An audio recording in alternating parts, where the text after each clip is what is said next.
장무기 일행이 배를 타고 항해한 지도 사흘이 지났다. 그동안 아리는 감기, 몸살까지 겹쳐 고열까지 심했다. 아소가 준 약은 외상에는 효과가 좋았지만 내상을 치료하는 데는 효과가 없었다. 그리고 지난 며칠 동안 바다 물결에 시달려온 조민도 줄곧 혼수 상태였다. 그러던 중 동쪽 수평선 너머로 자그마한 섬이 하나 보였다. 장무기는 선장더러 섬을 향해 가도록 지시했다.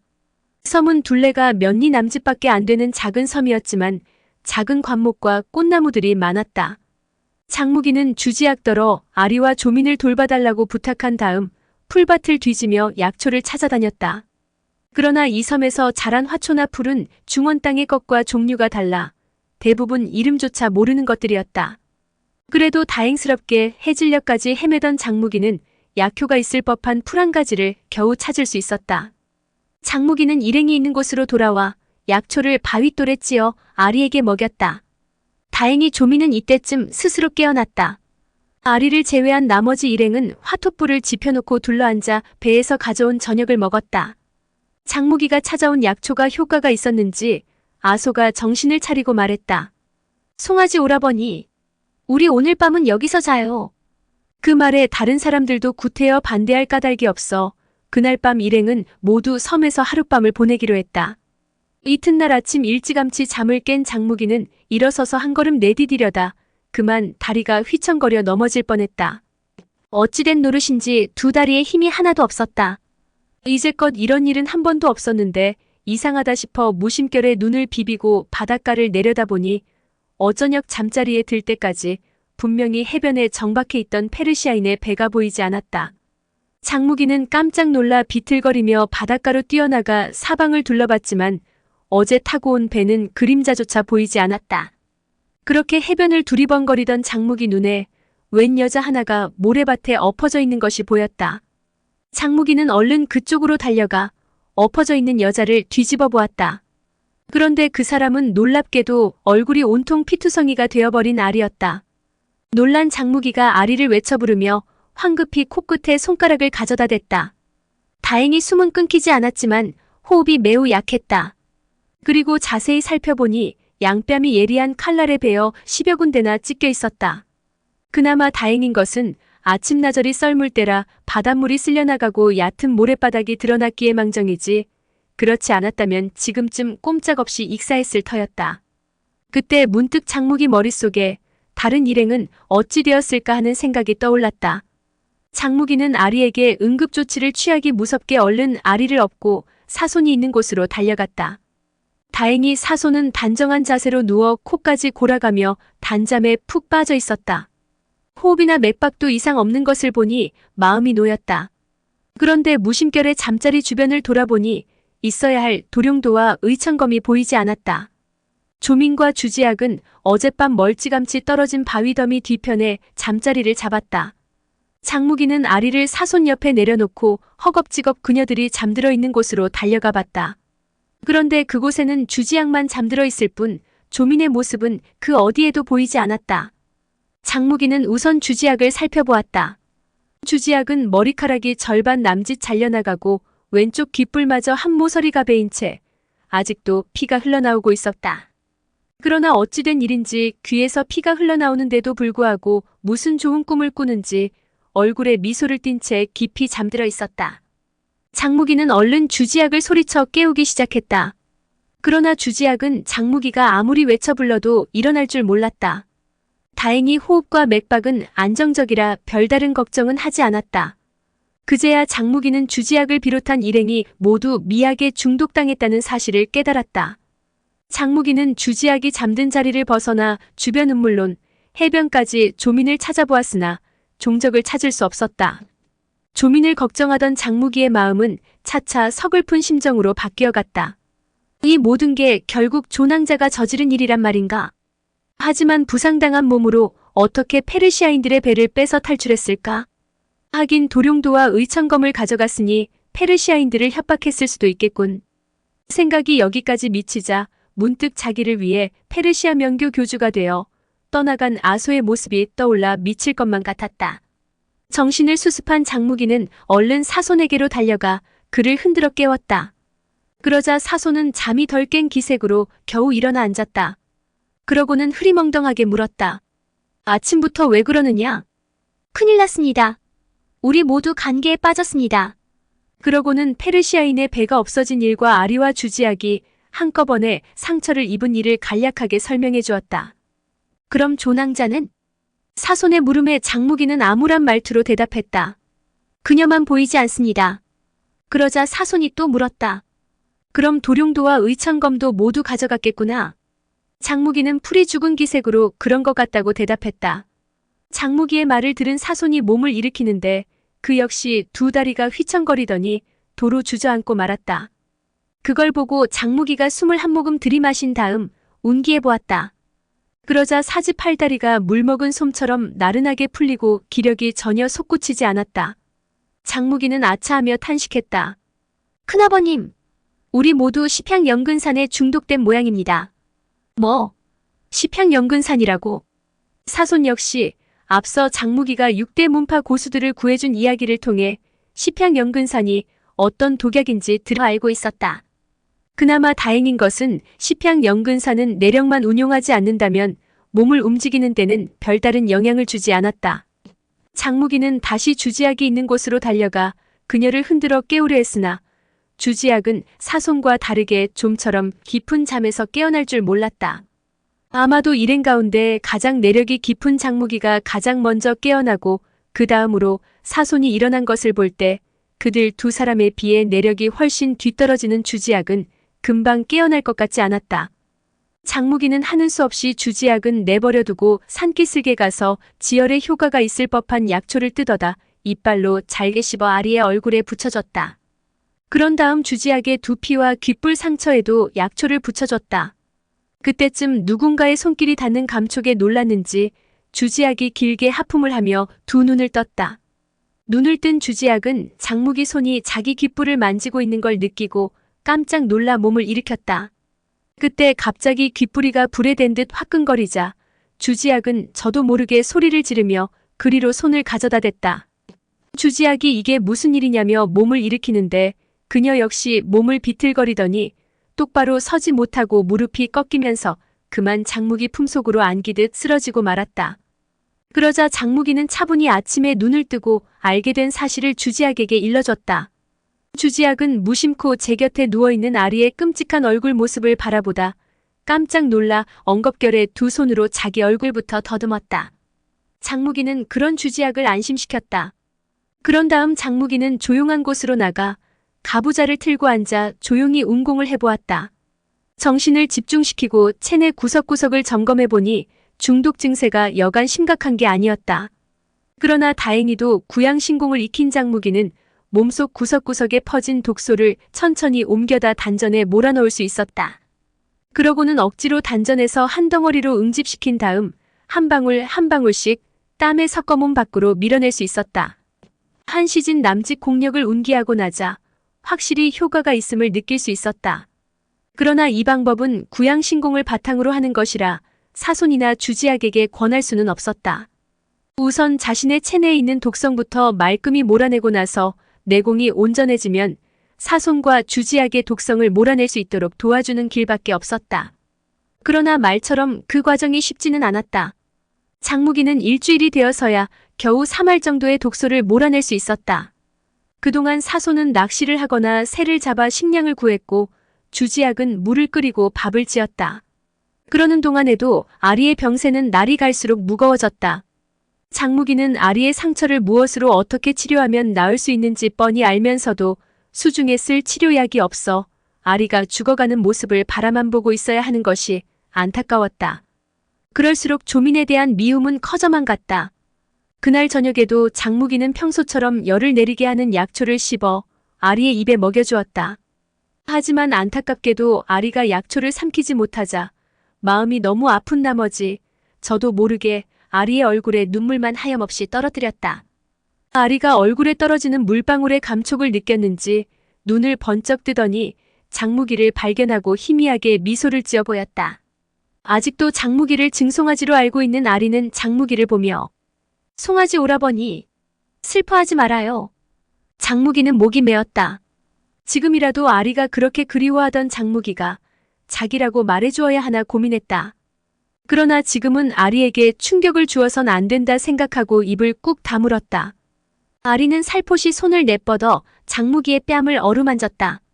그러고는 자기가 죽으면 장무기를 만날 수 있을까 걱정했다. 그때 문득 장무기는 섬뜩한 느낌이 들었다. 아리의 말투가 너무나 뚜렷했기 때문이었다. 거기다 건강한 사람처럼 정신도 맑고 두 뺨에 발그레하니 홍조마저 피어올랐다. 이런 증세는 임종이 가까워진 사람에게 나타나는 회광반조 현상이었다. 장무기는 아리가 오늘 밤을 넘기지 못할지도 모른다 생각하니 마음이 아파왔다. 예상대로 맑고 뚜렷하던 아리의 말소리는 점차 힘을 잃어갔다. 그리고 어느덧 아리의 입술 언저리에는 신락 같은 미소만이 감돌았다. 장무기의 팔목을 잡았던 손이 슬며시 풀리더니 끝내 아리는 두 눈을 감았다. 그러고는 마침내 숨이 멎었다. 장무기가 조심스럽게 그녀의 숨결과 맥박을 짚어보니 모두 잡히지 않았다. 아리는 기어코 한 많은 세상을 하직한 것이다. 장무기는 그녀의 시신을 품에 안았으나 어찌된 노릇인지 울음도 나오지 않았다. 식어가는 그녀의 얼굴엔 여전히 미소가 사라지지 않았다. 거미의 시신을 껴안은 채 장무기는 오직 하나만 생각했다. 조민. 그 계집이 얼굴에 이토록 끔찍한 상처만 입히지 않았다면, 바닷물에 던져버리지만 않았다면 아리의 상처는 치료할 수 있었을 것이다. 조민. 그 계집이 우리를 이 황막한 무인도에 버려두고 달아나지만 않았다면, 단 사나흘이면 중원 땅에 돌아가 아리의 목숨을 구해낼 방법이 분명코 있었으리라. 생각이 여기에 미치자 장무기는 짐승처럼 울부짖으며 한에 사무친 절규를 토해냈다. 조민. 이 독사보다 더 지독한 계집. 언제고 내 손에 걸리는 날이면 나 장무기가 결코 네 목숨을 살려두지 않으리라. 장무기의 포효 소리를 듣고 사손과 주지학이 달려왔다. 사손은 아리가 죽었다는 사실을 알고 비탄에 빠졌고 주지학은 아리의 시체를 어루만지며 대성통곡했다. 장무기는 산비탈 아래 그늘진 곳에 무덤을 팠다. 섬의 표면 지층이 몹시 얕아 불과 두어 자남짓 파들어가자 이내 단단한 화강암층이 나왔다. 바위 더미를 드러낼 삽도 곡괭이도 없어 하는 수 없이 그 얕은 구덩이에 아리의 시신을 누여놓았다. 장무기는 흙을 덮으려다 보니 부종과 칼에 난 상처로 엉망이 된 아리의 얼굴이 눈에 들어왔다. 가뜩이나 피범벅이 된 얼굴에 모난돌 부스러기와 흙더미가 닿으면 얼마나 아플까 싶어 장무기는 생나무 가지를 듬뿍 꺾어다 시신 위에 골고루 덮고 나서 다시 돌멩이로 살그머니 눌러놓았다. 장무기는 굵은 나무 줄기를 한 토막 꺾어들고 껍질을 벗겨낸 다음 편편해지도록 깎은 겉면에 아리가 쓰던 빗으로 글씨를 한 줄 새겼다. 사랑하는 아내 아리의 무덤. 그런 뒤 그 아래에 또 글자를 새겼다. 삼가 장무기 세움. 장무기는 무덤 앞에 비모까지 세우고 나자 비로소 목 놓아 울었다. 장무기는 상심이 너무 지나친 바람에 겨우 단전으로 몰아넣은 도끼가 다시 체내 구석구석으로 퍼지고 말았다.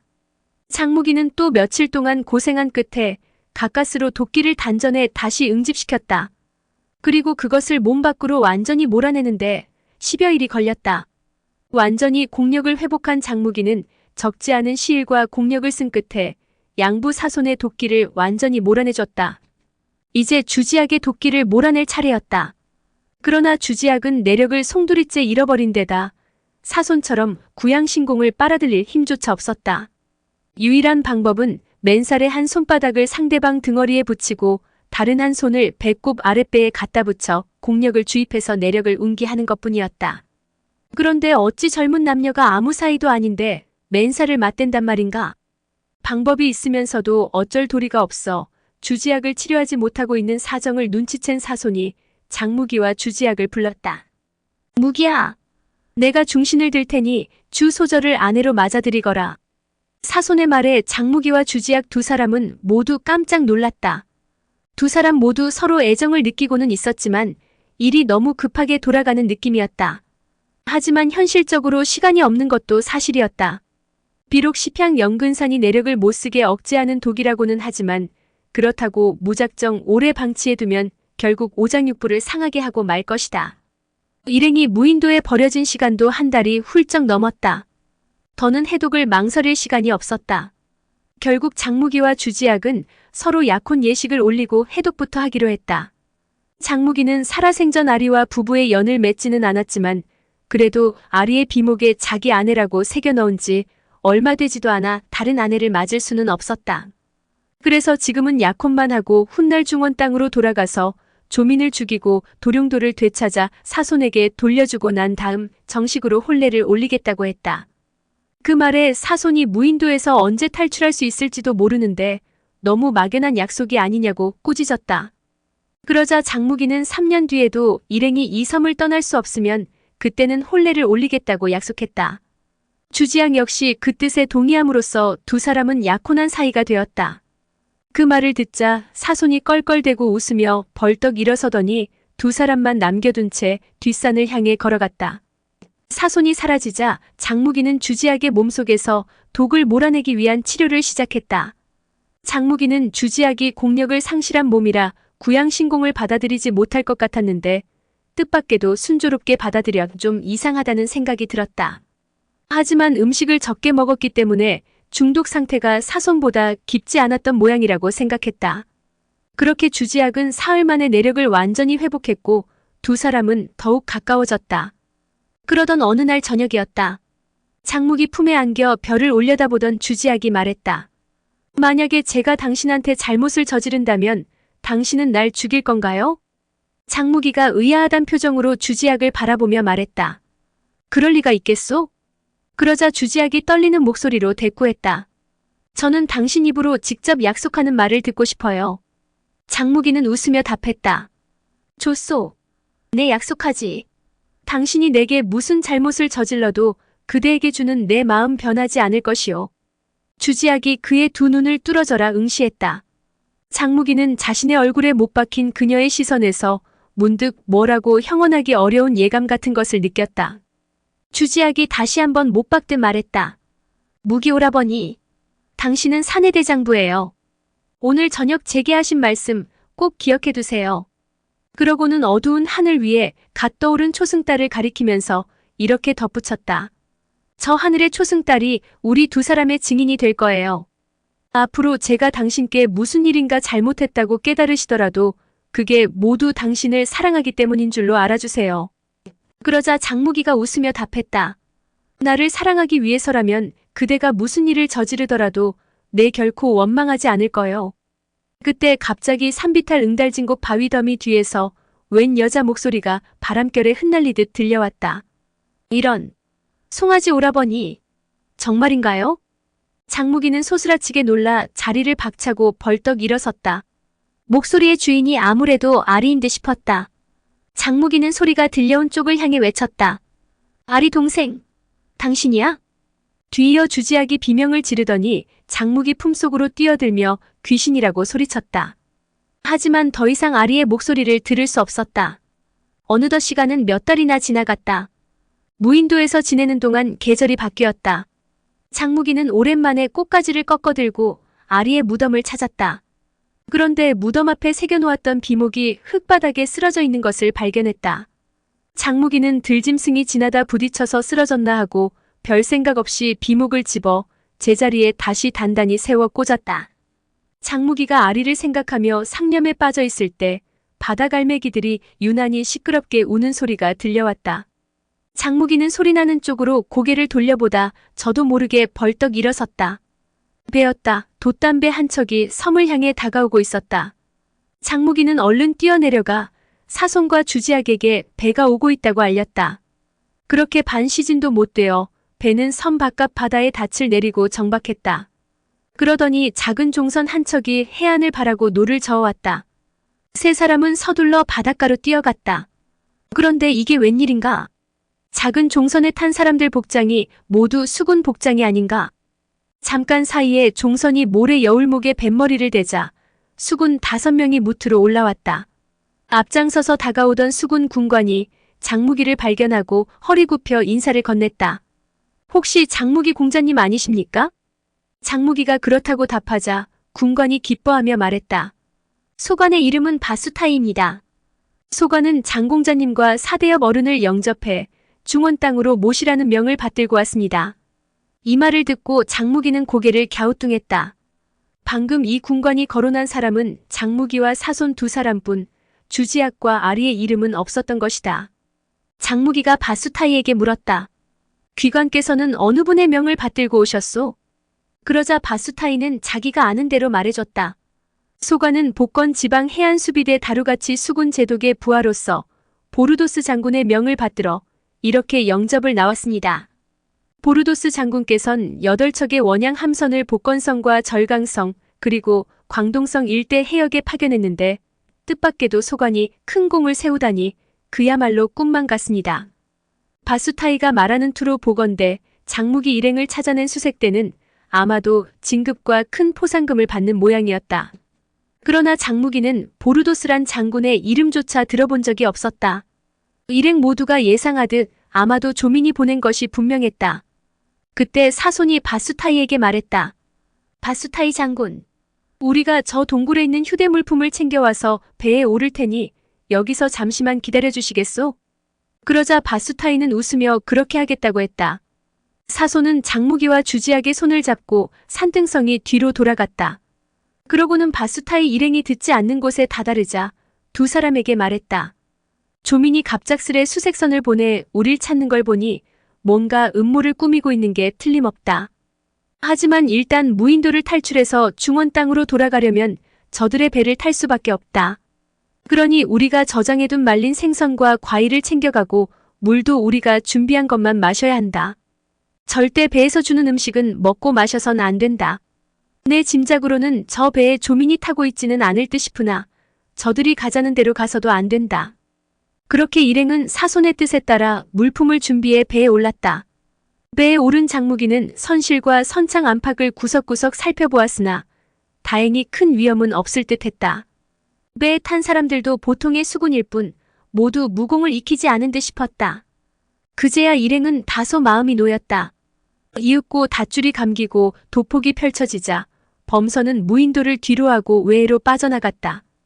배가 해안에서 수백 척 거리 바깥으로 벗어났을 때 사손이 장무기에게 눈짓으로 신호를 보냈다. 그러자 장무기가 재빨리 바수타이의 오른팔을 꺾고 그의 허리춤에 차고 있던 칼을 뽑아 목을 겨눴다. 깜짝 놀란 바수타이가 겁에 질려 왜 이러냐고 물었다. 내 명령만 잘 들으면 죽이지 않겠다. 우선 키를 동쪽으로 돌리라고 해라. 그러자 바수타이가 겁에 질린 목소리로 키자비에게 동쪽으로 키를 돌리라고 명령했다. 다행히 무공을 모르는 수군들은 장무기 일행이 위력을 과시하기 위해 보여준 무공의 위력에 기가 질려 명령에 잘 따랐다. 그렇게 닷새 동안 동쪽을 향해 항해하던 배는 다시 북쪽으로 방향을 틀었다. 그리고 북쪽을 향해 20여 일을 더 항해한 끝에 그들은 비로소 중원 땅에 회항할 수 있었다. 이날 정오 무렵 서북방 수평선 위에 마침내 육지가 나타났다.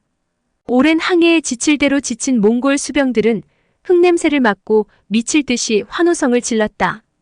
해질녘 거대한 범선은 해안에 닻을 내렸다. 온통 바위투성이인데다 수심이 아주 깊어 곧바로 해안에 정박할 수 있었다. 사손이 장무기에게 말했다. 무기야, 네가 먼저 올라가서 여기가 어딘지 살펴보려무나. 그러자 장무기는 몸을 날려 해안에 상륙했다.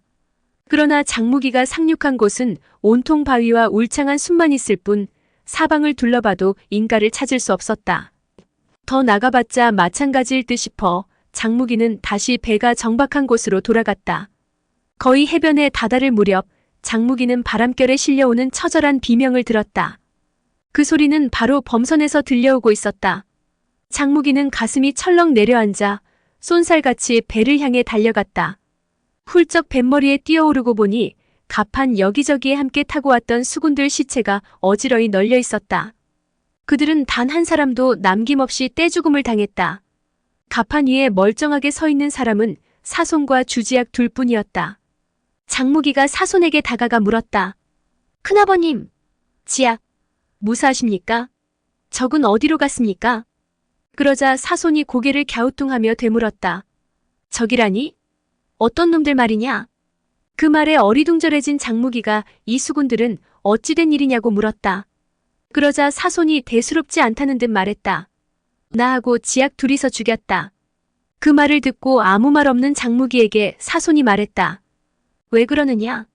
의들을 죽여서 입을 막은 수단이 너무 잔혹하다고 생각하는 것이냐? 사손이 혀를 찼다. 도량이 작으면 군자가 아니오. 독한 신보를 품지 않으면 사내대장부가 못 된다고 했다. 내가 적을 해치지 않으면 적이 나를 해치게 마련이다. 그러고는 배에다 불을 질러서 태워버리라고 명했다. 그러자 주지학이 망설임 없이 사손의 명대로 행했다. 장무기도 하는 수 없이 사손의 명대로 행했다.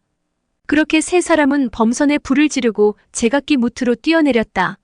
선체가 워낙 큰 탓에 배는 한밤중이 될 때까지 타고 나서야 마침내 연기와 불꽃을 흩날리며 기우뚱하니 바닷물 속으로 가라앉았다. 장무기 일행은 해변 바위 틈에서 하룻밤을 자고 다음날 새벽부터 숲을 헤치고 남쪽으로 방향을 잡아 걷기 시작했다. 일행이 있는 곳은 산해관 바깥 요동 지방이었다. 그들은 중간에 헌옷가지를 사서 농부로 위장하고 계속 남쪽을 향해 내려갔다. 그리고 만리장성을 통과해 중원 땅으로 들어갔다. 그날 오후 세 사람은 제법 번화한 도시의 당도에서 그 길로 규모가 제법 큰 주루를 찾아 들어갔다. 2층까지 객석을 차릴 만큼 큰 술집이라 장무기는 문턱을 넘어서기 무섭게 품에서 은자를 꺼내 기세 좋게 계산대 위에 올려놓았다.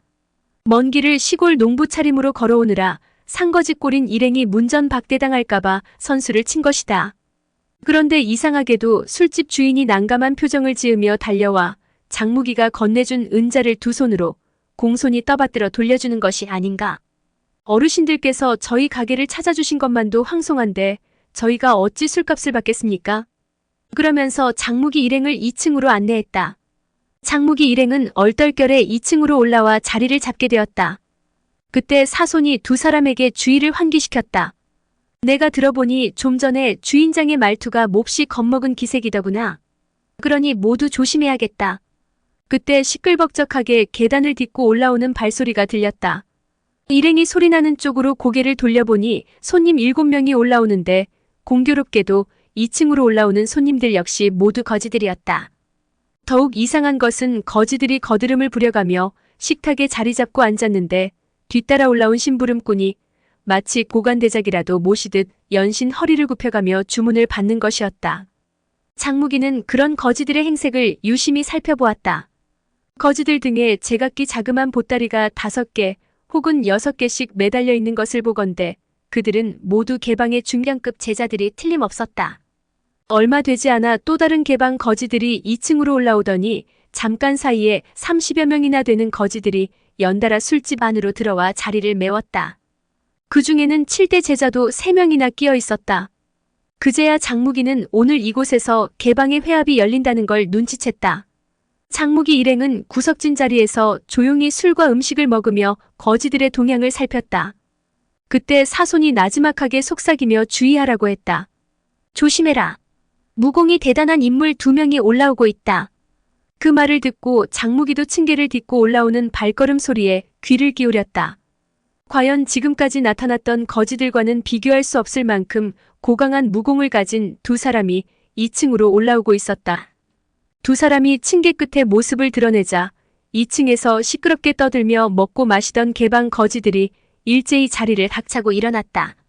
그러자 사손도 일어서며 장무기와 주지학에게 손짓으로 신호를 보내 일어나라고 했다. 장무기 일행이 자리 잡은 식탁은 한쪽 으슥한 귀퉁이라 다른 사람의 눈에 잘 띄지 않았다. 하지만 남들이 모두 일어서는데 마냥 앉아있다가는 당장 주목을 끌게 될 것이다. 사손은 그런 소란을 피하기 위해 일행더러 일어나라고 했다. 장무기가 개방 거지들의 영접을 받고 있는 두 사람을 살펴보니 등에 제각기 작은 포대 자루가 자그마치 9개씩이나 매달려 있었다. 작은 포대 자루가 9개면 최소한 개방의 장로급이란 소리였다. 개방은 강호에서도 가장 큰 방해였다. 장무기는 예전에 태사부 장산봉이 해준 이야기가 떠올랐다. 개방은 지난날 홍칠공이 방주로 있을 때는 정파와 사파를 가리지 않고 존경을 받았다. 그 뒤를 이은 여엽 황용이나 야율제 역시 뛰어난 인물들이라 개방은 번성했다. 그러나 그들이 세상을 떠나고 나자 수십 년 이래로 개방을 이끌고 나갈 만한 인재가 배출되지 않았다. 그 바람에 개방은 점차 명성과 위세가 왕년에 비해 훨씬 떨어지고 말았다. 현재 방주로 있는 사화룡은 강호의 모습을 드러낸 적이 별로 없기 때문에 그가 어떤 인물인지 아는 이가 극히 드물었다. 지금 나타난 두 장로는 아마도 개방 안에서 방주를 제외하고는 지위가 가장 높은 학렬의 인물들일 것이다. 장무기는 저도 모르게 가슴을 더듬어 보았다. 도룡도와 의천검을 도둑맞은 지금 몸에 지닌 병기라곤 성어령 6자루밖에 없었기 때문이다. 장무기 일행은 개방 장로들이 무슨 대화를 하는지 귀 기울여 들어봤지만 그들은 술과 음식을 먹기만 할 뿐 별다른 이야기를 주고받지 않았다. 이윽고 그들 두 장로가 식사를 마치고 아래층으로 내려가자 나머지 거지 패거리도 일제히 자리에서 일어나 그 뒤를 따라 내려갔다. 이제 2층에는 장무기 일행 셋만 덩그러니 앉아 있었다. 사손이 조용히 말했다. 개방은 지금껏 우리 명교와 적대 관계에 있었다. 오늘 이곳에서 개방의 모임이 있다면 필시 우리 명교를 해칠 계략을 꾸미는 것이 틀림없다. 그러니 저들이 무슨 일을 꾸미고 있는지 알아봐야겠다. 술집을 나선 장무기 일행은 곧바로 초라한 객점을 찾아들었다. 마을 안팎에 개방 거지들이 득실거렸지만 이들은 빌어먹는 거지 관습대로 객점에 투숙하지 않았기 때문에 장무기 일행과 마주칠 염려는 없었다. 날이 저물고 어둠이 깔리자 사손이 장무기를 불렀다. 나는 앞을 못 보니 염탐하는데 아무 도움도 안 될 것이다. 지학은 무공이 그리 높지 않으니 널 따라 나서봐야 오히려 짐만 될 테고. 그러니 고생스럽겠지만 아무래도 너 혼자 다녀와야겠다. 장무기 역시 사손과 같은 생각을 하고 있던 참이라 흔쾌히 그러겠다고 답했다. 장무기는 방 안에서 잠깐 휴식을 취하고 나서 객점 문을 나섰다. 그런데 어찌된 노릇인지 저녁 무렵까지도 온 마을 안팎에 깔려있던 거지들이 한 녀석도 보이지 않았다. 장무기는 그 많은 거지가 한꺼번에 사라졌다면 멀리 가지는 않았을 거라 생각하고 근처 객점을 돌며 거지들의 행방을 탐문했다. 그러다 한 객점에서 거지들이 북쪽으로 이동하는 걸 봤다는 소리를 들었다. 그 말을 듣고 장무기는 빠르게 북쪽을 향해 달려갔다. 시가지를 벗어난 지 얼마 안 되어 북쪽으로 뻗은 길 옆으로 우거진 숲을 속에 개방 거지 한 명이 숨어 있는 것이 느껴졌다. 장무기는 개방 측에서 길목마다 보초를 깔아놓고 삼엄하게 경계하고 있다는 생각이 들었다. 그는 즉시 경공신법을 펼쳐 곧바로 북쪽을 향해 질주해 나갔다. 가는 곳마다 나무 뒤나 숲을 속 그리고 바위 틈 같은 곳에 매복하고 있는 보초들이 있어 오히려 장무기에게 길을 안내하는 지표가 되었다. 그렇게 오리쯤 치닫고 나자 거기서부터는 서너 걸음에 하나씩 경계병들이 물샐 틈 없이 지키고 있었다. 아무리 장무기의 경공신법이 대단하다곤 해도 저 많은 시선을 모두 피해가기란 쉽지 않았다. 그래서 아예 대로를 벗어나 산중 오솔길로 멀찌감치 돌아 접근해 갔다. 그렇게 산길을 따라 산 중턱에 이르자 절간이 하나 보였다.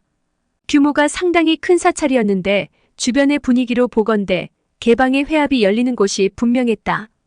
장무기는 사찰 주변을 살펴보다 경계병이 없는 동북방 모서리 담벼락을 타고 건물 안으로 잠입했다. 장무기는 사방을 둘러보다 대웅전 앞들 왼편에 해묵은 소나무 한 그루를 발견했다. 높이가 대웅전 처마끝보다 높고 빽빽하게 우거진 솔가지 그늘이면 자기 한 몸 감추기에는 넉넉해 보였다. 절간 뒤로 돌아간 그는 몸을 날려 지붕 위로 뛰어올랐다. 그러곤 거기서 다시 처마끝까지 기어내려간 다음 가벼운 도약으로 맞은편 소나무 꼭대기로 훌쩍 건너뛰었다. 굵은 가장귀 뒤에 몸을 숨기고 아래를 굽어보니 대웅전 안의 전경이 일목요연하게 눈에 들어왔다. 대웅전 돌바닥에는 개방 거지들이 우글거리며 몰려앉아 빈틈조차 보이지 않았다. 얼핏 봐도 인원수가 줄잡아 3,400명은 좋게 되는 듯 싶었다. 위세가 많이 죽었다곤 해도 역시 개방은 개방이었다. 널찍하게 트인 정각 한복판에는 부드러운 방석 5장이 빈자리에 가지런히 놓여 있었다. 그때 대웅전 안에서 누군가 한 사람이 큰 소리로 외쳤다. 장바룡도 납시오. 그 소리에 맞춰 거지들이 일제히 일어섰다. 장무기가 낮에 봤던 장로 중 한 사람이 손에 깨어진 바리떼를 한 개 받쳐들고 대웅전 벽 뒤편에서 천천히 걸어 나오더니 오른쪽 끄트머리에 자리 잡고 우뚝 섰다. 바리떼는 거지들이 밥을 빌어먹는 하류계층임을 상징하는 그릇이다. 누군가 또다시 외쳤다. 장봉용도 납시오. 이번에도 낮에 봤던 장로 중 한 사람이 양손으로 철봉 한 자루를 높이 치켜들고 성큼성큼 걸어 나오더니 왼쪽 끄트머리에 자리 잡고 섰다. 뒤이어 또다시 외치는 소리가 울렸다. 집법장로 납시오. 그러자 몸이 수척한 늙은 거지가 손에 쪼개진 대나무 조각을 하나 들고 나타났다. 발놀림이 경쾌하고 날렵한 것이 청익보광 위일소보다는 다소 못하지만 경공신법이 대단하다는 것쯤은 한눈에 봐도 알만했다. 무게방 거지들에게 법 집행을 하는 무서운 장로였다. 또다시 외치는 소리가 울렸다. 전공장로 납시오. 이번에 등장한 인물은 빈손으로 나타났으나 그 몸놀림이나 보법으로 보아 무공 수준이 아주 높다는 것을 한눈에 알아볼 수 있는 사람이었다. 전공장로는 개방 제자들에게 무공을 지도해주는 개방 최고 원로 사범이다. 내 장로는 가운데 것 하나만 남겨놓고 좌우에 놓인 방석을 아래쪽으로 옮겨다 깔아놓은 다음 일제히 대웅전 안쪽을 향해 공손한 자세로 늘어서서 허리 굽히고 입을 모아 외쳤다. 방주님 납시오. 그 소리에 소나무 위에서 몸을 숨기고 지켜보던 장무기는 깜짝 놀랐다. 지역 분타의 회합이라 생각했는데 개방 수뇌부들이 총집결한 중대 회의가 열리고 있는 것이었기 때문이다. 그렇다면 지금 대웅전 안에 모여있는 3,400명 되는 거지들도 각 지역 분타에서는 제법 지위가 높은 수뇌급들이 분명했다. 현재 강호무림에서 그 진면목을 보았다는 사람이 거의 없는 개방의 방주, 금운장 사화룡을 볼 수 있다는 생각에 장무기는 가슴이 뛰었다. 사화룡은 도대체 어떤 인물일까 궁금했다. 병풍 뒤에서 기골이 장대한 사나이가 호기로운 걸음걸이로 걸어 나왔다. 그는 대웅전 한복판에 나와 서더니 거만하게 양손으로 허리를 짚고 장내를 한 바퀴 둘러보았다. 개방 제자들이 일제히 소리 맞춰 하례를 드렸다. 제자들이 방주님께 문안 올립니다. 그러자 사화룡이 오른손을 들어 휘저으며 답했다. 그만 됐다. 모두 잘들 있었느냐?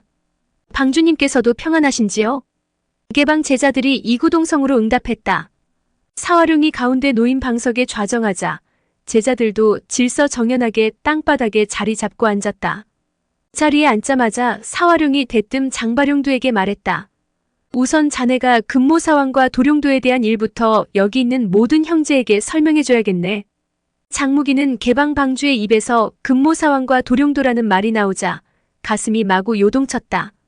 이윽고 장바룡도가 자리를 털고 일어나더니 방주에게 꾸벅 절하고 나서 제자들을 향해 돌아섰다. 여러 형제들, 마교와 우리 개방은 지난 60여 년간 피를 튀기는 싸움을 계속해오면서 그 원한은 이미 극에 달해 있소. 그런데 최근 마교가 장묵이라는 젊은 풋내기 녀석을 새로운 교주로 옹립했소. 그깟 젖비린내 나는 어린 것이 무슨 재주로 큰일을 감당하겠소. 우리 사방주님의 위대하신 지략에 비하면 솜털도 가시지 않은 그놈은 한낱 반딧불에 지나지 않소. 그러자 옳다며 장내에서 우레같은 환호성과 박수갈채가 터져나왔다. 하지만 유감스럽게도 마교는 새로운 교주를 추대하고 나서부터 사분오열로 갈라져 골육상쟁을 거듭하던 지난날을 청산했소. 지난 1년 사이 마교의 우두머리들은 전국 각처에서 거대한 세력을 규합해 잇따라 봉기하고 있소. 그리고 막강한 기세로 원나라 광군을 연패시키고 있지. 만에 하나라도 저들이 몽골 오랑캐 족속들을 북방으로 몰아내고 천하를 얻는 날이면 우리 개방의 수십만 형제는 죽어서 묻힐 땅조차 없게 될 것이오. 장바룡두의 말이 떨어지기 무섭게 개방 제자들의 입에서 노성이 터져나와 대웅전을 들썩거렸다. 잠시 뜸을 들이던 장바룡두가 다시 소리쳐 말했다. 몽골 오랑캐는 반드시 무찔러야 하오. 그러나 마교 교주가 용상에 앉는 것은 천부당만부당한 일이오. 장무기는 자기가 자리를 비운 사이 명교 형제들이 의병을 일으켜 전과를 올리고 있다는 말에 기분이 좋았다. 그러나 세력이 10만 명이 훨씬 넘는 것으로 알려진 개방과 명교가 적대 관계에 있는 것이 걱정이었다. 장바료두는 장내의 소란이 가라앉기를 기다려 다시 말을 이었다. 다행히 하늘이 우리 개방을 보호하사 8대 장로 진우량이 무당파 제자 하나를 사기어 그로부터 중대한 소식을 알아냈소. 장바룡두는 여기까지 말하고 나서 잠시 뜸을 들이더니 목청을 도두어 소리쳤다. 진장로, 이리 나오시오. 그러자 벽 뒤에서 두 사람이 정답게 손을 맞잡고 걸어 나왔다. 바로 영사도에서 사손이 살려보낸 그 진우량이었다. 그리고 그 옆에 청년은 다름 아닌 무당치렵 중 맏형인 송원교의 아들 송청서였다. 장무기는 송청서를 보자 곤혹스러웠다. 장바룡두가 말했다. 진장로, 자네가 이 사건의 전후 인과관계를 형제들에게 설명 좀 해주게. 그러자 진우량은 서슴없이 송청서의 손을 잡고 한 걸음 앞으로 나섰다. 형제 여러분, 이분 송청서 소엽은 무당파 송원교 대엽의 아드님이시오. 훗날 무당파 장문이 되실 분은 여기 이송 소엽 말고 아무도 없소. 현재 마교의 교주 장무기는 바로 송소엽의 사제뻘 되는 놈이라 마교도 내부에서 일어난 일은 모두 이 송소엽이 송금보듯 훤히 알고 있소이다. 몇 달 전 송소엽은 내게 마교의 우두머리 금모사왕 사손이 동해 영사도에 와 있다는 소식을 전해주었소. 이때 집법장로가 끼어들었다. 금모사왕은 무림에서 20년이나 행방을 쫓아도 찾지 못했는데 송소엽은 어디서 그런 소식을 알아냈소? 그것은 장무기에게도 풀리지 않은 큰 의문이었다. 그런데 막상 입을 연 사람은 송청서가 아니라 진우량이었다. 금화파파가 어떤 경로로 사손의 소재를 알아냈는지는 잘 알지 못합니다.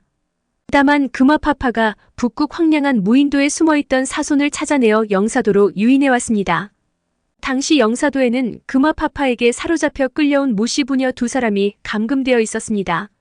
아비 이름은 무열, 그 딸은 무청령이라고 하지요. 의들 부녀는 금화파파가 중원 땅에 나가고 없는 틈을 타서 감시자를 죽이고 그 섬에서 탈출했습니다. 천신만고 끝에 산동 지방까지 오기는 했으나 또다시 위기에 처해 꼼짝없이 목숨을 잃게 된 것을 때마침 송소엽과 만나게 되어 구원을 받은 것입니다. 그들 부녀는 송소엽이 은혜에 보답하느라 영사도에서 보고 들은 사연을 얘기해 주었고 송소엽은 그들의 입을 통해 금모사왕의 행방을 알 수 있었던 것입니다. 그제야 집법장로도 고개를 끄덕였다. 장무기 역시 그제야 풀리지 않던 의문이 풀렸다. 진우량의 설명은 계속되었다. 저와 송소엽은 생사지교를 맺은 사이입니다. 저는 사손이 영사도에 있다는 소식을 듣고 나서 즉시 개 장로와 정장로 그리고 7대 제자 4명을 대동하고 영사도로 떠났습니다. 악적 사손을 생포하고 도룡도를 탈취해서 방주님께 바치기 위해서였지요. 그러나 뜻밖에도 영사도에는 마교의 대병력이 먼저 도착해 있었습니다. 우리 형제들은 사력을 다해 마교도와 싸웠으나 끝내 중과부적으로 개 장로와 7대 제자 넷이 우리 개방을 위해 목숨을 잃고 말았습니다. 영사도 전투에 관해서는 정장로께서 보고하시겠습니다. 정장로, 이리 나와서 말씀하시지요. 그러자 팔뚝 하나가 끊긴 정장로가 거지 패거리 가운데서 일어나더니 영사도에서 벌어졌다는 명교와 개방 제자들 간의 악전고투에 대해 설명을 늘어놓기 시작했다. 물론 새빨간 거짓말이었다. 정장로는 자기들이 비겁하게 사손을 포위 공격한 것은 입 밖에도 내지 않은 채 명교 병력이 얼마나 많았는지 또 자기네들이 얼마나 용감무쌍하게 적을 맞아 싸웠는지 그리고 마지막에 가서는 진우량이 어떻게 목숨을 아끼지 않고 나서서 자기를 대신해 의롭게 죽으려 했는지 등 터무니없는 거짓말만 그럴듯하게 침을 튀겨가며 말했다. 장내의 거지들은 정장로의 말을 듣고 일제히 박수갈채를 보냈다. 이야기를 듣고 있던 정공장로 역시 진우량의 의협심에 감동해 찬사를 쏟아냈다. 그 모습을 소나무 위에서 지켜보고 있던 장무기로서는 기가 찰 노릇이었다. 화가 나기보다는 어처구니가 없었다. 저토록 비열하고도 염치 없는 인간을 의협심 높은 협객으로 추앙하다니 정말 기가 찼다. 진우량 저놈은 실로 세상에 보기 드문 간웅이구나. 이때 집법장로가 벌떡 일어서더니 냉엄한 말투로 외쳤다. 우리 개방의 형제들이 또 그처럼 마교도의 손에 죽임을 당했는데 이 피 맺힌 원수를 갚지 않고 그냥 두어야 한단 말인가. 그러자 개방 제자들이 당장 복수하자고 함성을 지르면서 흥분하기 시작했다. 집법장로가 다시 방주 사화룡 쪽으로 돌아섰다. 방주님, 이 부끄러운 치욕을 씻을 수 있도록 어떻게 복수하실 것인지 명을 내려주십시오. 그러자 사화룡은 이마살을 찌푸리면서 떠듬떠듬 명령을 내렸다. 이 문제는 충분한 의논을 거쳐 긴 안목을 가지고 계획을 세워야 할 거야. 집법장로, 자네가 7대 제자 이하는 잠시 물러나도록 지시하게. 그리고 우리 수뇌부 사람들만 남아서 잘 상의해보도록 하세. 사화룡의 명을 받은 집법장로가 7대 제자 이하는 모두 대웅전에서 물러나 대기하라고 큰 소리로 외쳤다. 이제 대웅전에는 8대 제자 이상의 수뇌부들만 남았다. 진우량이 먼저 방주 앞으로 한 걸음 나서며 말했다. 방주님께 여쭙겠습니다. 여기 이 송청서 아우는 우리 개방을 위해 자목 큰 공을 세웠으니 개방에 가입할 수 있도록 허락해 주십시오. 이 사람의 재주와 신분이면 훗날 우리 개방을 위해 더 큰 공을 세우리라 믿습니다. 그러자 송청서가 깜짝 놀라 그 말을 가로막으려 했다. 그러나 송청서의 말이 끝나기도 전에 진우량의 날카로운 눈초리가 그의 얼굴을 쏘아보았다. 송청서는 독사 같은 진우량의 눈초리를 받자마자 고개를 푹 떨어뜨리더니 더는 말을 잇지 못했다. 사화룡이 흡족한 표정을 지으며 고개를 끄덕였다. 그거 참 좋은 일이군. 좋아. 송청서를 우리 개방에 받아들여 임시로 6대 제자의 지위를 내리겠네. 그대는 8대 장로 진우량의 휘하로 들어가 지위를 받도록 하라. 이제부터 너는 개방의 규칙을 엄수하고 본방을 위해 힘써야 한다. 그대가 비록 6대 제자이긴 하나 오늘은 특별한 날이니 전례를 깨고 대사를 의논하는데 참여시키겠다. 송청서는 두 눈에 분함과 원망이 가득 서렸으나 울분을 억누른 채 사화룡 앞에 나아가 무릎을 꿇었다. 제자 송청서, 방주님께 인사 올립니다. 6대 제자의 지위를 내려주신 은혜 깊이 감사드립니다. 이어서 여러 장로에게도 돌아가며 예의를 차렸다. 집법장로가 준엄하게 다짐을 두었다. 그대는 이제 우리 개방에 투신한 몸이니 방규로 약정된 지시에 따라야 하네. 훗날 그대가 무당파 장문이 되더라도 본방이 내리는 명령을 준수해야 하는 것일세. 내 말 무슨 뜻인지 알아듣겠는가? 그러자 송청서는 힘없는 말투로 알겠다고 대답했다. 그런 송청서를 가만히 바라보던 집법장로가 다시 한번 준엄한 말투로 물었다. 그대는 훗날 무당파 장문인의 자리에 오를 것이 틀림없는 사람일세.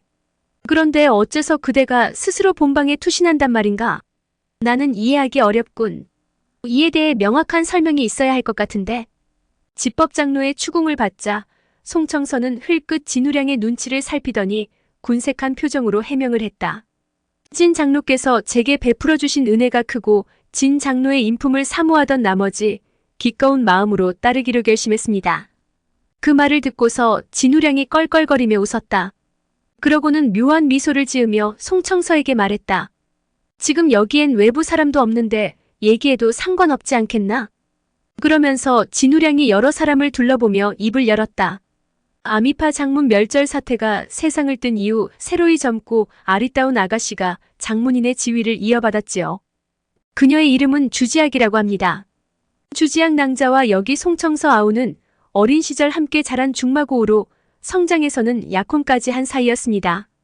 그런데 뜻밖에도 마교의 우두머리 장묵이란 놈이 우격다짐으로 그녀를 가로채 해외로 끌고 나갔지 뭡니까? 송청서 아우는 억울하고 분한 마음에 제게 그녀를 도로 찾아달라고 하소연했습니다. 그러니 제가 형된 입장에서 기필코 그녀를 되찾아 주어야 하지 않겠습니까? 숨어서 듣고 있던 장무기는 진우량의 황당한 소리에 속이 부글부글 끓어올라 견딜 수가 없었다. 당장 뛰어내려가 진우량을 요절내고 싶었지만 꾹 눌러 참고 계속 귀를 기울였다. 그때 사화룡의 웃음소리가 들려왔다. 낭구는 무당파 장문인이고 부인은 아미파 장문인이라 천생연분일세 그려. 그러나 집법장로는 사화룡과 달리 다시 한번 송청서에게 날카로운 질문을 던졌다. 아우가 그렇듯 억울한 일을 당했다면 어째서 장산봉 진인이나 송대엽 어른께 주재해달라고 간청을 드리지 않았는가? 진우량이 또 그 말을 대신 받았다. 아우의 말에 따르면 그 장묵이란 놈은 바로 무당 칠엽 가운데 다섯째이던 장취산의 아들이랍니다. 장산봉은 평생을 두고 7제자 중에서 장취산을 제일 아끼고 사랑했는데 그 자식 놈까지 편애한 것이지요. 그런 관계로 무당파는 근자에 들어 마교 측과 손잡을 기세마저 보이고 있습니다. 그러니 장산봉이나 송대엽이 마교 측에 밉보일 만한 행동을 피하려 할 수밖에 더 있겠습니까? 이제 중원무림에서 마교와 정면으로 싸울 수 있는 세력은 오직 우리 개방뿐입니다. 그러자 집법장로가 당연하다는 듯 고개를 주걱거렸다. 아무렴. 그렇고 말고. 이제 마교를 섬멸하고 장묵이란 놈을 잡아 죽이기만 하면 송청서 아우님의 소원도 이루어지겠지. 그렇지 않은가? 그러면서 집법장로가 껄껄대고 웃었다. 소나무 가장귀 뒤에 몸을 숨긴 장무기는 문득 지난날 광명정에서 송청서가 주지학을 대하던 모습을 떠올렸다. 지금 생각해보니 송청서가 확실히 주지학을 좋아하고 있었다는 사실을 알 수 있었다. 하지만 송청서의 지금과 같은 처신은 이해할 수 없었다. 훗날의 장문인 자리가 보장된 입장에서 여자 하나 때문에 사문을 배반하고 천륜마저 져버리다니 이게 말이나 되는 소린가. 그때 진우량이 또 다른 문제를 끄집어냈다. 방주께 아뢰입니다. 불초 제자가 이번 여행 도중에 대도 근처에서 마교의 중요 인물 한 놈을 사로잡았습니다. 이놈은 우리 개방의 대업을 수행하는데 크게 도움이 될 듯하니 방주님께서 직접 처리해 주십시오. 그러면서 진우량이 부하들에게 마귀 두목을 끌어내라고 소리쳤다. 대웅전 뒤편에서 개방 제자넷이 손에 병기를 잡은 채 양팔을 뒷짐지워 결박한 포로 하나를 끌고 나왔다. 장무기의 눈길도 자연스레 그 포로에게 쏠렸다. 끌려 나오는 포로는 나이가 어림잡아 20살쯤 되어 보이는 젊은 청년이었다. 장무기는 분명히 낯은 익었지만 도무지 누군지 이름이 기억나지 않았다. 그 청년은 진우량 곁을 지나치는 순간 느닷없이 카악하고 입을 벌려 누런 가래침을 뱉어냈다. 그러나 눈치 빠른 진우량은 고개를 틀어 가래침을 피하더니 오른 손바닥으로 그 청년의 뺨을 후려갈겼다. 삽시간에 청년의 뺨이 퉁퉁 부어올랐다. 끌어가던 개방 제자가 등 뒤에서 거칠게 떠다밀면서 호통쳤다. 이분이 개방의 방주님이시다. 냉큼 무릎 꿇고 머리를 조아려라. 그러면서 개방 제자들이 청년의 등을 떠밀었다. 그렇게 등 떠밀린 청년이 다시 한번 카악하고 입을 벌려 누런 가래침을 사화룡에게 뱉어냈다. 청년과 사화룡 사이에 거리가 워낙 가까운 데다 가래침을 뱉어내는 동작이 무척 빨랐다. 사화룡은 황급히 목을 움츠리고 피하려 했으나 이미 누런 가래침은 사화룡의 얼굴 한복판에 철썩 달라붙고 말았다. 곁에 있던 진우량이 발로 차서 청년을 쓰러뜨리고는 호통을 쳤다. 그러자 넘어진 청년도 욕을 하며 대들었다. 진우량은 이런 소동을 이용해 얼른 사화룡의 앞을 가로막았다. 사화룡은 그 틈을 타서 재빨리 얼굴에 달라붙은 가래침을 닦아냈다. 진우량은 즉시 몇 걸음 물러나더니 모두가 들으라는 듯 큰 소리로 말했다. 방주님, 이 어린 녀석은 마교도 안에서도 인류급에 속하는 고수입니다. 무공 실력이 4대 호교법왕보다 윗길에 있는 놈이라 절대로 얕잡아 볼 수 없습니다. 숨어서 엿보고 있던 장무기는 얼른 진우량의 말뜻을 알아듣지 못하다가 이내 무슨 의도로 하는 소린지 깨닫고 소리 없이 웃음을 터뜨렸다. 진우량은 일부러 청년의 무공 실력을 과장해서 방주의 추태를 덮어주고 있는 것이다. 그러나 이상한 것은 어떻게 개방의 방주가 가래침 하나 피하지 못한단 말인가. 게다가 사화룡은 저런 모욕을 당하고서도 분노하기는커녕 당황해서 어쩔 줄 몰라 하고 있었다. 곁에서 지켜보던 집법장로가 조용히 진우량에게 물었다. 그놈은 누군가? 그러자 진우량이 답했다. 이놈은 한리마란 놈입니다. 바로 강소와 산동 지방 일대에서 날뛰는 마교 우두머리 한산동의 자식이지요. 그제야 장무기도 그 청년이 누구인지 생각났다. 바로 호적국 회합대 명교 수령 한산동의 등 뒤에 서 있던 젊은이였다. 진우량의 말을 듣고 집법장로가 뛸 듯이 기뻐했다. 이놈이 한산동의 아들이라고. 진 장로가 정말 큰 공을 세웠군. 방주님, 한산동은 조금 전에 장바룡두가 보고드린 것처럼 회수와 사수 일대에서 막강한 의병 세력을 일으켜 원나라 관군을 연달아 격파해 명성을 크게 떨친 마교의 우두머리입니다. 이놈을 인질 삼아 협박한다면 한산동의 세력을 쉽게 우리 개방에 복속시킬 수 있을 겁니다. 그 말을 듣고 한리마가 목청이 터져라 욕설을 퍼부었다. 우리 아버님이 어떤 분이신데 너희 같은 것들에게 협박을 당한단 말이냐? 이 세상에 우리 아버님께 명령을 내릴 수 있는 사람은 오직 장교주님 한 분뿐이시다. 그러자 진우량이 비웃으며 그 말을 받았다. 자네는 아직 모르는 모양이군. 장무기란 놈은 진작 원나라 관군 손에 사로잡혀 대도에 끌려가 참수형을 당했어. 교주가 처참하게 죽임을 당했단 말에 한리마가 거짓말이라며 고래고래 소리를 질렀다. 그러나 한리마의 욕설을 듣고도 진우량은 낄낄대기만 했다. 최근 반년 동안 전국 각지에서 의병을 일으키는 마교 우두머리들 소문이 강호를 뒤덮었지. 근데 장무기란 이름 석자를 들어본 적이 있는가? 현실을 받아들이게. 바로 그때 장무기는 대웅전 앞들 맞은편 잣나무 가장기 하나가 갑자기 파르르 흔들리는 것을 발견했다. 그제야 장무기는 그 나뭇가지 사이로 들릴 듯 말 듯한 사람의 한숨 짓는 소리를 들었다. 장무기는 바짝 긴장했다. 자기보다 먼저 온 사람이 있는 줄 까맣게 몰랐던 것이다. 장무기는 내력을 끌어올려 두 눈에 모으고 잣나무 가지를 조심스레 살폈다. 그제야 나뭇잎과 같은 옷 색깔로 교묘하게 위장하고 있는 누군가가 무성한 나뭇잎 그늘에 숨어 있는 것이 보였다. 대웅전 안에서는 아직도 진우량이 거짓말로 할리마를 희롱하고 있었다. 그때 잣나무 가장귀에서 지푸른 그림자 하나가 번뜩이더니 대웅전 앞들로 뛰어내렸다. 장무기가 여기 있다. 어떤 놈이 나더러 비명 행사했다고 악담을 퍼붓는 거냐? 소나무 가장귀에 걸터 앉아있던 장무기는 잣나무에서 뛰어내린 사람을 보고 깜짝 놀랐다. 그 사람은 바로 남장한 조민이었기 때문이다. 장무기는 갑작스러운 조민의 출현에 가슴이 철렁 내려앉았다. 다음 순간 장무기는 놀라움과 분노, 반가움과 미움, 그리고 애정까지 한꺼번에 뒤섞인 감정의 폭풍에 휩쓸렸다. 사화룡을 비롯한 개방 제자들은 이제껏 한 번도 장무기를 본 적이 없었다. 단지 20대 초반의 젊은이로 무공 실력이 뛰어나다는 것밖에는 아는 것이 없었다. 그러나 눈치 빠른 진우량은 조민이 진짜 장무기가 아닐 것이라 생각했다. 명교 교주 장무기는 벌써 죽은 지 오래일 텐데 어디서 가짜가 나타났을꼬? 넌 도대체 누구냐? 조민은 자기가 명교 교주 장무기라고 다시 한번 말했다. 이때 진우량 곁에 서 있던 송청서가 싸늘하게 비웃으며 말했다. 조민낭자. 다른 사람들이 그대를 알아보지 못한다고 해서 이 송청서마저 몰라볼 줄 아셨소? 방주님께 아뢰입니다. 이 여인은 조정 대신 여양왕 착한 태무르의 따님으로 소민군주랍니다. 소민군주 휘하에는 적지 않은 고수들이 있으니 필시 여기도 혼자 오지는 않았을 겁니다. 곁에 있던 집법장로는 송청서의 말을 듣자마자 휘파람을 불어 제자들에게 비상경계령을 내렸다. 그리고 장봉용두에게 절간 바깥으로 나가 제자들을 이끌고 적의 습격에 대비하라고 했다. 장봉용두가 알겠다고 대답하고는 대웅전 바깥으로 뛰쳐나갔다. 삽시간에 사방팔방에서 개방 제자들이 주고받는 휘파람 소리가 울려 퍼졌다. 개방의 신속한 대응에 조민도 잠시 놀라기는 했지만 이내 냉정을 되찾고는 손뼉을 두 차례 쳤다. 그러자 절간 담장 머리 위에서 두 사람이 훌쩍 뛰어내렸는데 바로 현명이로 녹장객과 학피롱이었다. 그걸 보고 집법장로가 현명이로를 잡으라고 소리쳤다. 명이 떨어지기 무섭게 7대 제자 넷이 두 패로 나뉘어 녹장객과 학피롱을 덮쳐갔다. 그러나 이들은 단 3초 만에 치명상을 입고 나가떨어졌다.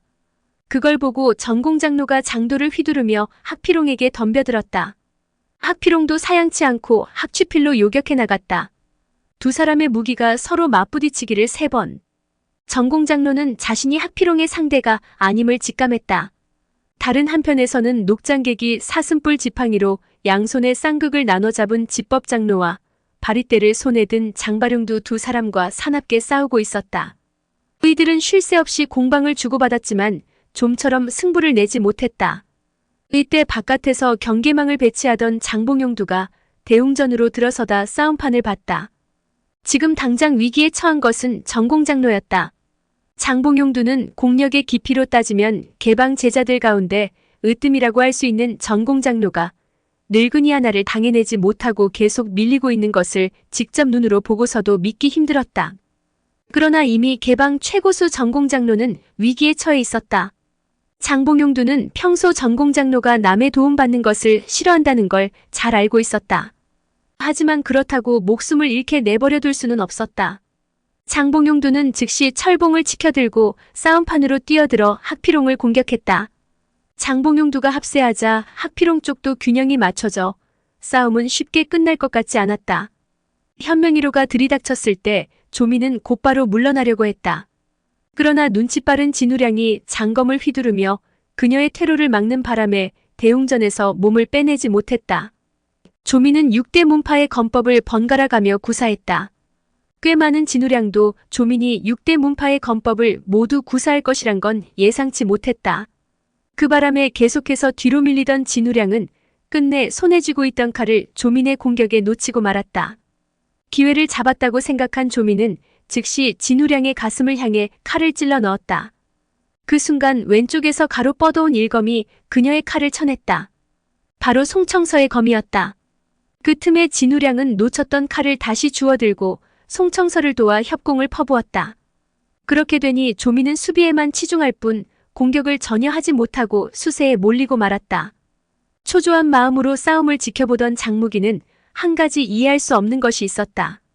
왜 조미는 의천검을 사용하지 않는 것일까? 의천검을 사용하면 상대방의 병기를 부러뜨리고 쉽게 포위망에서 벗어날 수 있을 텐데. 그러나 그녀의 허리춤에는 의천검이 없었다. 그렇게 가슴을 죄면서 한동안 싸움을 내려다보던 장무기는 퍼뜩 정신이 들었다. 자기 입으로 아리를 죽인 조민을 잡아 복수하겠다고 맹세하지 않았던가? 그런데 지금 조민을 걱정하고 있다는 말이냐? 장무기는 순간 자신에게 화가 났다. 점차 대웅전 싸움에 개입하는 개방 고수들이 늘어났다. 그러나 조민에게는 더 이상 지원군이 없었다. 정세가 갈수록 불리하게 돌아가자 녹장객이 조민을 향해 소리쳤다. 군주님, 사제, 우리 뒤뜰로 퇴각합시다. 그러자 조민은 퇴각하더라도 한리마는 구해달라고 했다. 녹장객은 조민더러 먼저 몸을 피하면 뒷일은 자기들이 알아서 처리하겠다고 했다. 대웅전을 중심으로 싸움은 갈수록 격렬해졌다. 그러나 개방의 방주 사화룡은 정각 한 귀퉁이에 엉거주춤 서 있기만 할 뿐 부하들에게 명령 한마디 내리지 않았다. 사화룡을 대신해 전공장로와 집법장로가 부하들에게 명령을 내려 조민 일행이 빠져나갈 퇴로를 차단했다. 순간 현명이로는 약속이나 한 듯 일제히 개방 고수들을 뚫고서 무서운 기세로 사화룡을 향해 돌진했다. 사화룡은 피할 엄두조차 내지 못하고 그 자리에 꼼짝 안 하고 서 있기만 했다. 그러나 눈치 빠른 진우량이 현명이로보다 한 발 앞서 방주 앞으로 달려가 그 곁에 버티고 섰다. 진우량은 저들이 퇴각하자고 소리치는 걸 듣고 혹시라도 사화룡을 인질로 잡으려 하지 않을까 하고 생각하고 있었다. 현명이로는 달려드는 기세 그대로 사화룡이 아닌 미륵 불상을 향해 한꺼번에 일장을 후려쳤다. 그러자 거대한 미륵 불상이 기우뚱하고 흔들리더니 그대로 곤두박질 치듯 앞으로 넘어왔다. 거대한 미륵 불상이 재단을 박살내고 거꾸로 굴러떨어지는 바람에 혼비백산한 거짓대들이 경악성을 터뜨리면서 이리저리 피하느라 대웅전 안은 순식간에 아수라장이 되고 말았다. 그 혼란한 틈을 타고 조민이 재빨리 대웅전 앞들로 뛰쳐나갔다. 그러나 그 와중에도 그녀를 발견한 송청서와 장봉용두가 한꺼번에 조민을 뒤쫓기 시작했다. 조민이 문턱을 넘어서는 순간 문 옆에서 느닷없이 개방 제자들의 몽둥이가 날아들었다. 그와 동시에 송청서의 검과 장봉용두의 철봉이 덮쳐왔다. 조민은 급한 대로 송청서의 검을 막으면서 장봉용두의 철봉을 피했다. 그러나 세 군데서 날아드는 몽둥이는 피할 수 없었다. 결국 조민은 옆구리와 등짝에 몽둥이를 맞았다. 그리고 남은 몽둥이 하나가 조민의 왼쪽 정강이뼈를 호되게 때리고 말았다. 그러자 조민은 중심을 잡지 못하고 앞으로 거꾸러졌다. 송청서는 조민이 넘어지는 것을 보고 그녀를 기절시켜 사로잡을 속셈으로 검 손잡이 끄트머리로 조민의 뒤통수를 찍어내렸다. 그러나 내려찍는 칼자루 끄트머리가 뒤통수에 닿기 바로 직전 갑자기 장봉용두의 철봉이 불쑥 끼어들어 송청서의 검을 난폭하게 튕겨냈다. 그 바람에 휘청했던 송청서가 몸을 가누려는 찰나 조민이 있는 힘껏 날아오르더니 절간 담장을 뛰어넘었다. 뜻밖의 방해를 받고 조민을 놓친 송청서가 장봉용두를 무섭게 노려보며 따져 물었다. 어째서 그 계집이 도망치게 놓아주는 거요? 그러자 장봉용두가 오히려 두 눈을 부라리며 화를 냈다. 자네가 내 철봉을 막은 이유가 뭔가? 송청서는 적반하장도 유분수라며 장봉용두에게 화를 냈다. 장봉용두는 더 다퉈봤자 이득될 것이 없다며 군소리 집어치우고 조민이나 쫓아가자고 호통쳤다. 그러고는 담장을 뛰어넘었다. 그러자 송청서도 하는 수 없이 장봉용두를 따라 담장을 넘었다. 두 사람이 담장을 넘어보니 7대 제자 한 명이 다리가 부러진 채 쓰러져 있었다. 장봉용두는 조민이 어느 쪽으로 달아났냐고 물었다. 그때 절간 담장 외곽을 지키고 있던 개방제자 7명이 우르르 달려왔다. 그들은 이쪽으로 도망쳐 나온 사람은 한 명도 없었다고 장봉용두에게 보고했다. 그러자 조민이 담장을 넘는 것을 분명히 봤는데 무슨 소리를 하는 것이냐며 화를 냈다. 그때 6대 제자 가운데 한 명이 다리뼈가 부러진 7대 제자를 부축해 일으키며 대답했다. 방금 이 형님께서 담을 넘어왔을 뿐 다른 사람은 아무도 없었습니다. 그 말을 듣고 장봉용두는 귀신에 홀린 표정으로 머리를 극적거리더니 이번에는 다리 부러진 7대 제자에게 물었다. 너는 어째서 담장을 넘어왔느냐? 장봉용두의 물음에 그 7대 제자는 자기도 모르겠다고 답했다. 단지 누군가에게 뒷덜미를 붙잡혀 이리로 던져진 것 같다고만 했다. 장봉용두는 녹이 띈 얼굴로 다시 송청서를 바라보며 따져 묻기 시작했다. 방금 자네가 칼자루로 내 철봉을 걷어올린 이유가 뭔가? 우리 개방에 들어오자마자 배신부터 할 작정인가? 엉뚱한 오해를 받은 송청서도 마주 고함치며 반박했다. 저더러 배신했다니 그 무슨 가당치도 않은 말입니까? 용두 형님께서 철봉으로 제 칼을 튕겨내지만 않았어도 그 계집을 놓치는 일은 없었을 겁니다. 송청서와 장봉용두 두 사람의 말싸움은 점점 거칠어졌다. 급기야 성미가 불같은 장봉용두가 철봉을 치켜들고 송청서의 정수리를 내려쳤다. 화가 머리끝까지 난 장봉용두였기에 내려치는 철봉의 위력이 대단했다. 그러자 송청서 역시 분노를 이기지 못하고 검을 들어 가로막았다. 두 병기가 서로 부딪히자 강렬한 파공음과 함께 불똥이 사방으로 튀었다. 장봉용두가 내려친 철봉에 얼마나 힘이 실렸던지 칼을 쥐고 있던 송청서의 소나귀가 찢겨나가듯 엄청난 통증이 밀려왔다. 장봉용두가 다시 한번 철봉을 휘둘러 송청서를 공격했다. 송청서 역시 피하거나 사양치 않고 검으로 맞서 싸우기 시작했다. 이때 절간 문턱을 넘어서 뛰쳐나온 진우량이 두 사람을 가로막고 끼어들었다. 진우량이 두 사람을 말려보려 했지만 감정이 격해질 대로 격해진 두 사람은 좀처럼 말을 듣지 않았다. 그때 현명이로 두 늙은이가 뒤에 개방 제자들을 줄줄이 달고 뛰쳐나왔다. 현명이로는 사방을 두리번거리다가 조민이 없는 것을 확인하고는 껄껄대고 웃었다. 그러고는 순간 공력을 최대한 끌어올려 일제히 쌍장을 뻗어냈다. 그러자 엄청난 장력이 뻗어나오며 현명이로 앞을 가로막던 개방 제자들이 추풍낙엽처럼 쓰러졌다. 현명이로는 쓰러진 개방 제자들을 지나쳐 달려나갔다. 뒤이어 대웅전 안에서 전공장로와 집법장로가 패거리를 이끌고 나왔으나 이미 현명이로는 달아나고 없었다. 조금 전 송청서가 칼자루를 돌려잡고 조민의 뒤통수를 내려찍었을 때 장무기는 그 광경을 보고 즉시 소나무 위에서 뛰어내려 장봉용두의 배후에 찰싹 달라붙었다. 그런 다음 장봉용두의 철봉을 툭 건드려 앞으로 떠밀어 보냈다. 그 결과 철봉은 주인의 의사와는 상관없이 남의 손에 떠밀려 송청서의 검을 튕겨내버렸다. 원래도 경공신법이 귀신 같은 장무기였다. 거기다 무인도에서 지루한 나날을 보내던 몇 달 동안 아소가 번역해준 성화령의 비결을 수련한 결과 지금 장무기는 지난날 페르시아 새 사자가 구사한 괴상한 초식보다 10배는 위력적인 무공을 창안해낼 수 있었다. 그리고 지금 이 자리에서 처음으로 그 괴상야릇한 움직임을 선보인 것이다. 장봉용두와 송청서가 상대방이 자기를 가로막았다고 생각하고 서로에게 시선이 고정될 때 장무기는 왼손으로 7대 제자 한 명을 움켜잡아 담장 바깥으로 내던졌다. 그러자 장봉용두와 송청서의 눈길은 무의식 중에 담장 너머로 날아가는 7대 제자의 그림자를 쫓았다. 그 찰나의 순간 장무기는 조민을 껴안고 대웅전 지붕 꼭대기로 솟구쳐 올라간 것이다.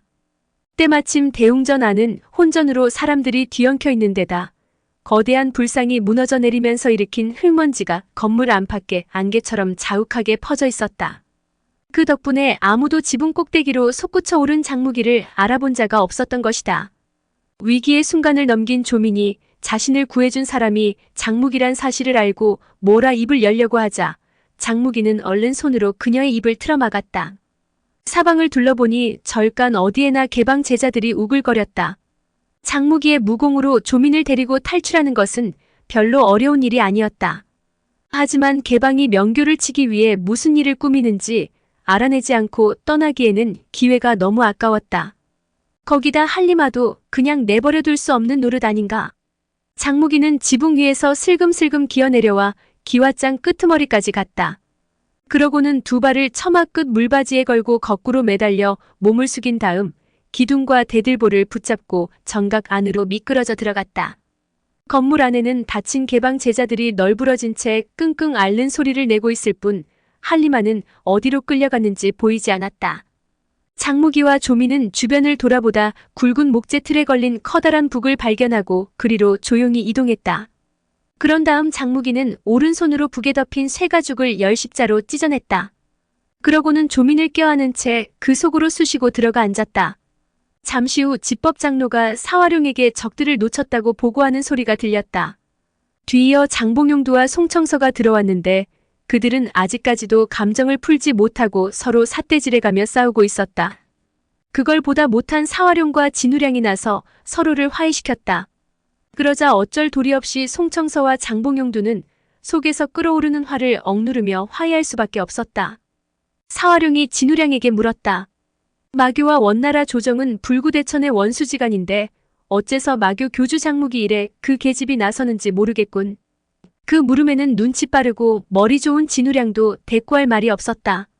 이때 송청서가 나서며 말했다.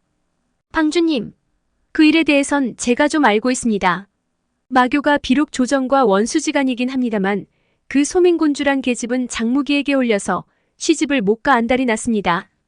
그러면서 지난날 조민이 무당산에 쳐들어왔을 때 장무기를 보자 그냥 물러간 일과 장무기에게 영약을 선물해 을리정과 유대암의 상처를 치료한 일 등을 이야기해줬다.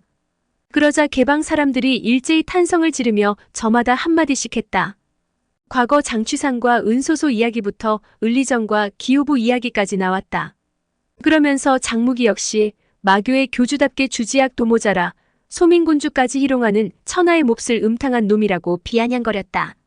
몰래 숨어서 듣고 있던 장무기는 터져나오려는 분노를 참느라 온몸이 와들와들 떨렸다.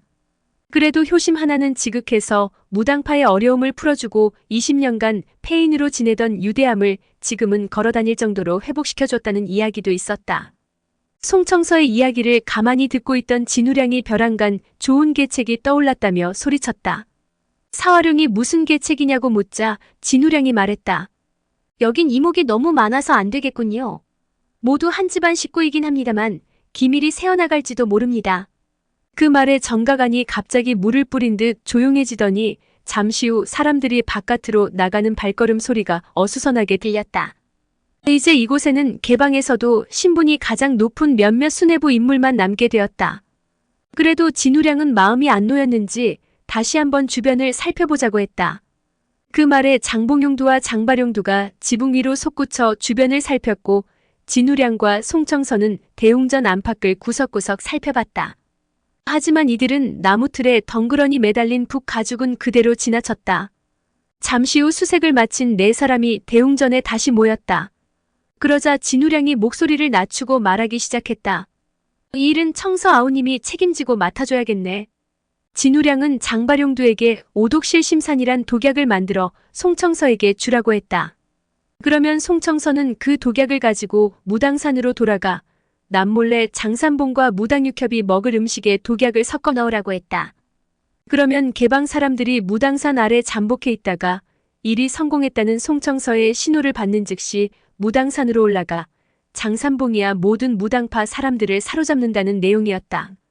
그렇게만 된다면 무당파 사람들을 인질 삼아 효성 깊은 장무기를 개방 뜻대로 움직이게 할 수 있다는 것이었다. 개방 수뇌부 인물들은 진우량의 말을 듣고 손뼉을 치며 기막힌 계책이라고 좋아했다. 그러나 송청서는 안색이 하얗게 질려 더듬거리며 절대 그럴 수 없다고 했다. 진우량이 오독실 심사는 정신을 혼미하게 하는 약이지 몸을 다치게 하는 약은 아니라며 듣기 좋게 송청서를 달랬지만 그는 완강히 거부했다.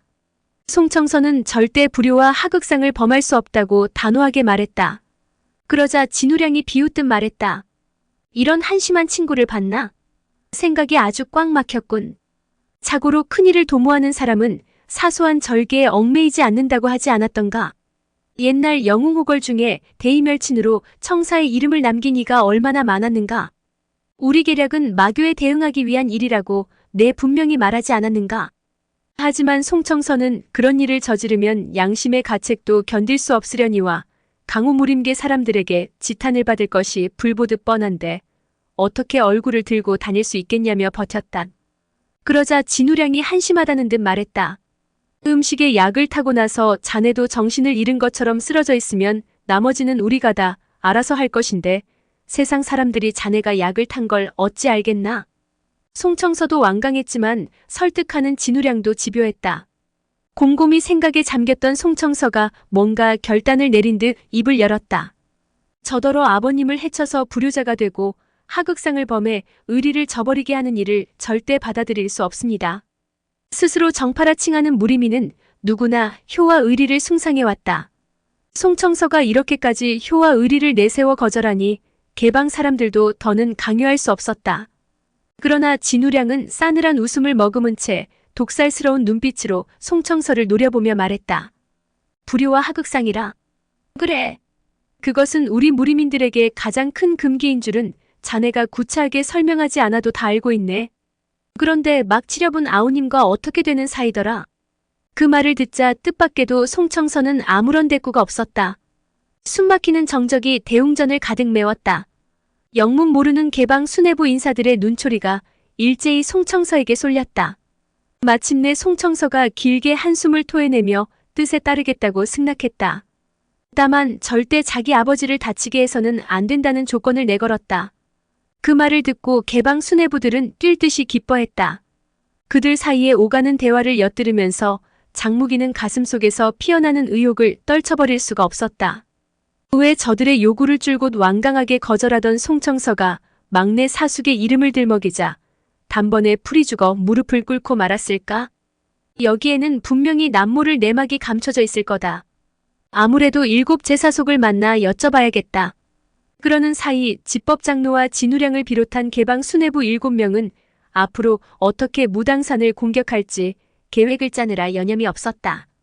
문제가 제기될 때마다 진우량이 도맡아 설명하고 방주 사화룡은 시종 진우량이 했던 말만 따라했다. 내 장로는 그런 진우량이 눈에 거슬렸지만 요즘 들어 방주의 신임을 톡톡히 받고 있는 인물이라 별말하지 않았다. 최근 들어 어찌된 까닭인지 방주 사화룡은 진우량의 말이라면 파트로메주를 순대도 믿어주는 실정이었다. 그렇기에 누구도 방주의 미움을 사고 싶지 않아 진우량의 말을 무시하지 못했다. 무당파의 오독실 심산을 쓰려면 아주 대량으로 조제해야만 했다. 그런데 지금은 엄동설한이라 5가지 동물을 구하기도 힘들었다. 더구나 오독실 심산에 들어가는 독초는 모두 장백산까지 가야만 구할 수 있었다. 집법장로는 장바룡도와 진우량 그리고 송청서더러 함께 장백산으로 가서 약을 조제해오라고 했다. 그런 다음 한 달 후 노하구에서 만나자고 했다. 그리고 장봉용도에게는 언제 어디서 유용하게 써먹을지 알 수 없으니 할리마를 잘 감시하라고 했다. 그렇게 각자 맡은 일이 정해지자 개방 순애들은 방주 사화룡에게 작별을 고하고 떠나갔다. 그리고 얼마 안 있어 절간 안팎을 뒤덮었던 개방 거지들은 그림자도 남기지 않고 모두 사라져버렸다. 오늘의 영상은 여기까지입니다. 영상이 도움이 되셨다면 구독과 좋아요, 알람 설정 부탁드립니다. 시청해주셔서 감사합니다.